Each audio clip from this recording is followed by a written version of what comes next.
अब हम लोग इस वीडियो में रिवीजन करते हैं, जो जितना भी फॉर्मूला अभी तक पढ़े हैं उसका रिवीजन करते हैं। तो सबसे पहले ध्यान दीजिए, लेवरेज 3 तरह का होता था। पहला क्या होता था? ऑपरेटिंग लेवरेज, दूसरा फाइनेंसिंग लेवरेज, तीसरा कमाई लेवरेज। ये रिवीजन वीडियो है, तो यहाँ पे एक बार देख लीजिए, सुन लीजिए। फिर ऑपरेटिंग लेवरेज में सेल्स एंड ईबीआईटी का रिलेशन होता था, फाइनेंसिंग में होता था EBIT and earning per share का होता था, एंड कंबाइंड में क्या होता था? Sales and earning per share का। अब ऑपरेटिंग लेवरेज को हम लोग बिजनेस रिस्क बोलते थे और फाइनेंसिंग लेवरेज को फाइनेंशियल रिस्क हम लोग बोलते थे।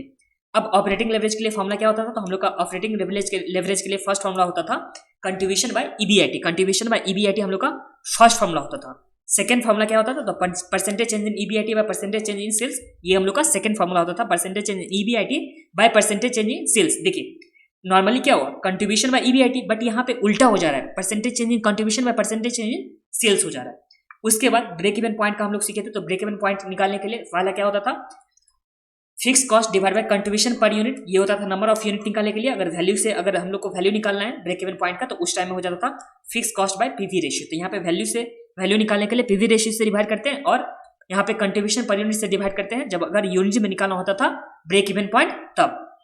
उसके बाद पीवी रेशियो, तो पीवी रेशियो के लिए दो फॉर्मूला होता था, तो कंट्रीब्यूशन बाय सेल्स इंटू 100 या contribution per unit by sales per unit into 100। ये हम लोग का पीवी रेशियो का हो गया ये हम लोग का पीवी रेशियो का फॉर्मूला हो गया, प्रॉफिट वॉल्यूम रेशियो का। उसके बाद मार्जिनल ऑफ सेफ्टी के लिए क्या होता था? Sales minus break even point divide by sales into 100, ये हम लोग का मार्जिनल सेफ्टी का।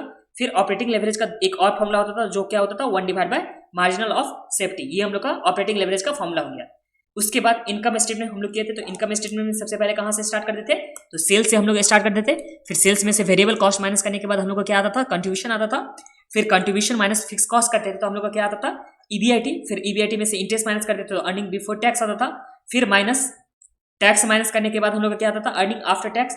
और अर्निंग आफ्टर टैक्स में से प्रेफरेंस डिविडेंड माइनस करते थे, तो earning available for equity share holder, and उसमें डिवाइड करते थे नंबर ऑफ इक्विटी शेयर से, तो हम लोग का आता था अर्निंग पर शेयर। तो इसी के साथ हम लोग का ये रिवीजन वीडियो था। एक बार देखिएगा, 2 बार देखिएगा, 3 बार देखिएगा, इस तरह से ये रिवीजन वीडियो को बार बार आप लोग देखिएगा।